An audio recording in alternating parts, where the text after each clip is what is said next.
story lovers, to a tale baked with a little bit of magic and a whole lot of heart. Today, we're traveling to the sweetest neighborhood you can imagine, Snackville. And in the heart of Snackville lived a chocolate chip cookie named Chip. Now, Chip was a handsome cookie, perfectly round, with just the right amount of chocolate chips. But he had one huge, crumbly problem. Every time someone gave him a friendly hug, or he bumped into a friend, or even just walked a little too fast, tiny, precious crumbs would fall off. And Chip absolutely hated it. "I am a complete cookie," he would declare to anyone who would listen, standing tall and proud. No crumbs left behind, not a single one. He was obsessed with staying perfectly whole. His best friends,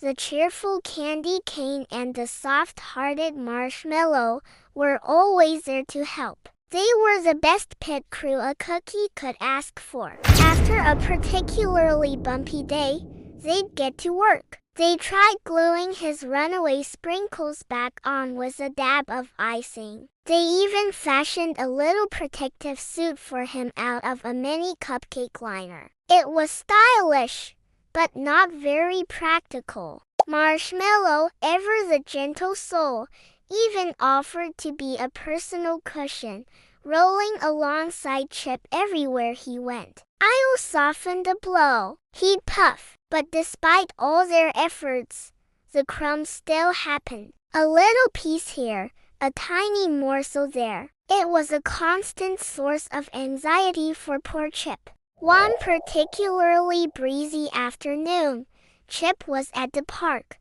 proudly showing off his perfect, unblemished shape on top of a picnic blanket. He was feeling pretty good about himself. Suddenly, a familiar whirring sound grew louder and louder. It was Whirlwind the mixer, rolling through the park with the chaotic energy of a rock star, spinning like she owned the place. A powerful gust of wind whooshed right past Chip. Time seemed to slow down. He watched in horror as a shower of his precious crumbs and sprinkles flew off him, scattering into the air like edible confetti. For a moment, the world went silent. Chip froze, staring at the empty spaces where his crumbs used to be. "My crumbs," he whispered, his voice cracking. He felt incomplete, broken. But then, something strange and wonderful happened. A tiny line of ants,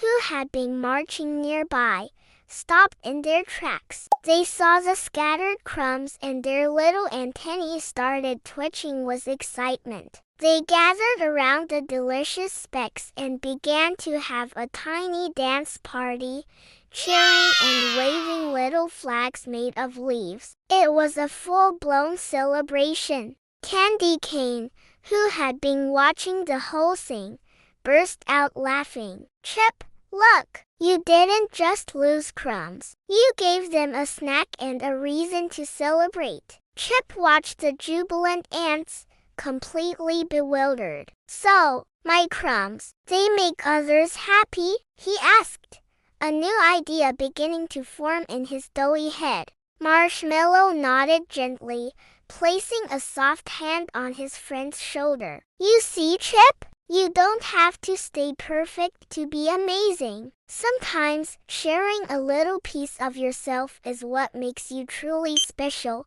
A long, slow sigh escaped Chip, a sigh that felt as light and airy as a freshly baked cookie finally breathing after being held in for too long. A warm feeling spread through him, sweeter than any sugar. He looked at the wind, then at his friends, and then at the dancing ants. With a newfound confidence, he took a running leap and jumped right back into the breeze, on purpose this time. Sprinkles glittered in the sunlight, and crumbs flew through the air, and the ants cheered even louder, their little party growing bigger by the second. That night, all of Snackville danced, celebrating Chip's greatest discovery, that sometimes falling apart a little is just another way of spreading joy. It's not about being perfect. It's about sharing the sweetness you have inside. Thank you so much for joining us on this sweet adventure in Snackville. If this story brought a smile to your face, don't forget to hit that like button and subscribe for more heartwarming tales. We'll see you next time.